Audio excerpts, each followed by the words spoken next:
غیر مقلدین فقہ حنفی پر اعتراض کرتے ہیں اور لوگوں کو یہ باور کرانا چاہتے ہیں کہ فقہ حنفی قرآن و حدیث کے خلاف ہے۔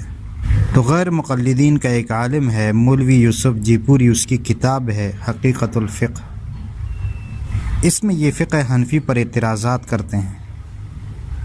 ان میں سے ایک اعتراض یہ ہے کہ فقہ حنفی میں ہے جانور سے جماع کرنے پر حد نہیں آتی۔ حدیث میں ہے کہ اس شخص اور جانور کو قتل کر دیا جائے۔ حقیقت الفقہ صفحہ نمبر 169،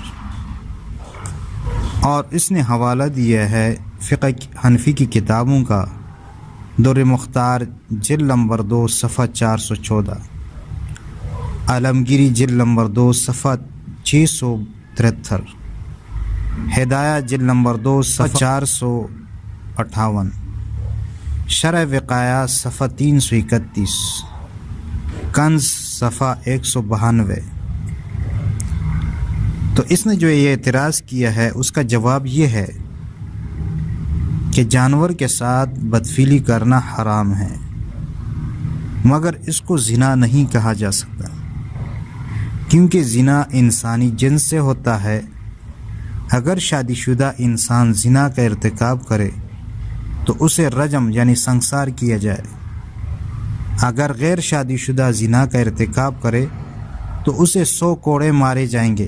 لیکن اگر کوئی بدفطرت اور بدبخت انسان جانور کے ساتھ بدفعلی کرے تو اس پر زنا کی حد جاری نہ کی جائے گی۔ اور فقہ کی کتابوں میں جس طرح یہ مسئلہ موجود ہے، بعین ہی یہی مسئلہ حدیث شریف کی کتابوں میں بھی موجود ہے۔ مثلا مشکات شریف، ترمذی شریف اور ابو داؤد شریف میں ابواب الحدود کے تحت ہے کہ حضرت عبداللہ ابن عباس رضی اللہ تعالیٰ عنہما فرماتے ہیں کہ جو شخص جانور کے ساتھ بدفعلی کرے اس پر حد نہیں۔ باقی اس کا یہ مطلب لینا کہ زنا کی حد نہیں، یہ فعل جائز ہوا، ایسی بات نہیں ہے، اور اس طرح سمجھنا یہ بڑی حماقت ہے۔ دیکھیے، گندگی کھانا اور خنزیر کھانا شرعاً حرام ہے، مگر کھانے والے پر شرعاً کوئی حد مقرر نہیں ہے، تو کیا آپ یہ سمجھیں گے کہ ان کا کھانا جائز ہوا؟ نہیں۔ اور فقہ کی کتابوں میں صراحتاً موجود ہے کہ جانور کے ساتھ بدفعلی کرنے والے کو تعزیر لگائی جائے، یعنی سخت سزا دی جائے، جس کا ذکر اس موصوف نے اپنی کتاب میں چھوڑ دیا ہے اور خیانت کا ارتکاب کیا ہے۔ یہ کوئی انوکھی بات نہیں ہے، ان لوگوں کی ساری زندگی ہی جھوٹ بولنے میں صرف ہو جاتی ہے، اور تعزیر کے طور پر جانور کے ساتھ بدفعلی کرنے والے بدفطرت انسان کو حاکم وقت قتل کر دے، جیسا کہ ترمذی شریف میں ایک روایت میں آتا ہے کہ بدفعلی کرنے والے انسان اور جانور دونوں کو قتل کر دیا جائے، تو معلوم ہوا کہ یہ قتل تعزیراً ہے۔ غیر مقلدین حضرات کے امام قاضی شوکانی صاحب لکھتے ہیں کہ تعزیر لگائی جائے اس شخص کو جو جانور کے ساتھ بدفعلی کرتا ہے۔ اس کی شرح میں غیر مقلدین حضرات کے مجدد نواب صدیق حسن خان غیر مقلد لکھتے ہیں کہ تمام مسلمانوں کا اجماع ہے کہ جانور کے ساتھ بدفعلی کرنا حرام ہے۔ الروضۃ الندیہ میں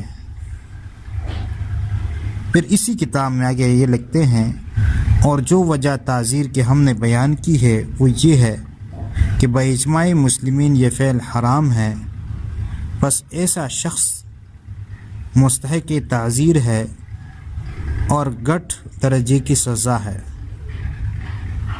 جو اس شخص کو دی جائے گی۔